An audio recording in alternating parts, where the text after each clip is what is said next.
Bonjour à tous, bienvenue dans la Minute Utile. Une minute pour changer votre vie, une minute pour l'impacter et une minute pour vous faire réfléchir. Je suis Merkel de l'Église universelle de Dieu, l'Église pour tous. Aujourd'hui, on va parler de politique. La politique, c'est un domaine qui est très vaste, donc il y a d'innombrables métiers dedans. Chose qui est sûre, c'est que dans la politique, il faut exercer son esprit critique et prendre un certain parti, ce qui peut porter à confusion pour certains chrétiens. Donc c'est pour ça qu'aujourd'hui, nous partons à la recherche de l'apôtre Victor Malaconda pour lui poser cette question. Bonjour. Bonjour ma sœur Merkel, ça va? Oui. Comment vas-tu? Bien. Et vous? Ça va bien, merci.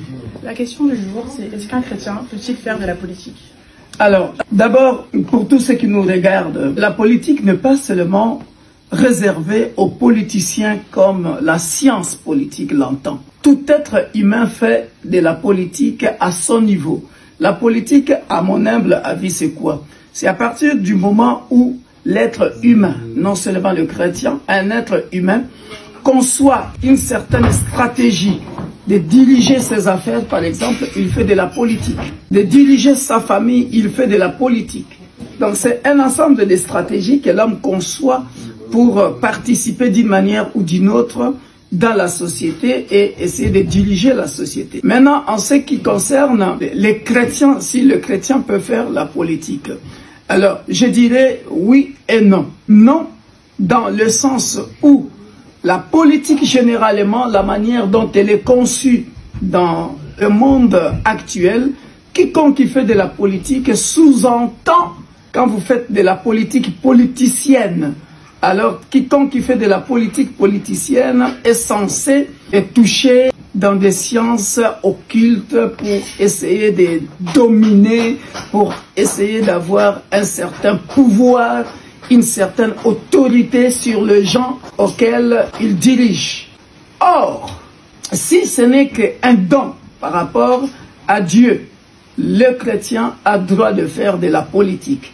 À partir du moment où Dieu dit que l'autorité vient de Dieu, c'est déjà la politique. C'est-à-dire, tout chrétien qui a cette notion-là doit obéir à l'autorité, il fait déjà de la politique.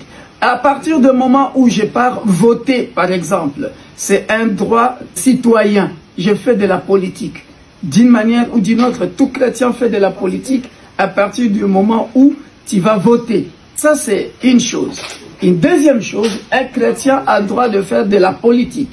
Dans la Bible, nous voyons le roi David. Il était chrétien, pratiquant. Il a même le cœur de Dieu. Et cet homme a fait de la politique. Il était roi dans Juda et Israël pendant 40 ans. Et nous avons aussi Daniel, Meshach, Shadrach, Abed-Nego. Ils ont fait de la politique. À Babylone, ils ont occupé des postes de conseillers. Daniel a fait de la politique. Néhémie était échanson du roi.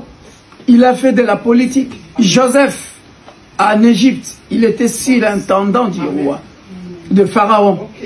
Il a fait de la politique. Vous voyez, à ce moment-là, c'est un don que Dieu a donné pour qu'on puisse faire de la politique. Donc, un chrétien peut faire la politique. Là où il ne peut pas faire de la politique, c'est là où, quand tu entres là-dedans, tu commences à toucher aux choses qu'il ne faut pas toucher pour dominer les autres, et ce n'est plus bon. Voilà ce que je peux dire pour ce thème-là, ma sœur Merkel. Au revoir, c'était la Minute Utile de l'apôtre Victor Malaconda, présentée par Merkel Dasso. Tu peux faire de la politique, mon frère, tu peux faire de la politique, ma sœur. Si tu as ces capacités-là, tu peux le faire. Lance-toi, Dieu sera derrière toi. Soyez bénis. Au revoir.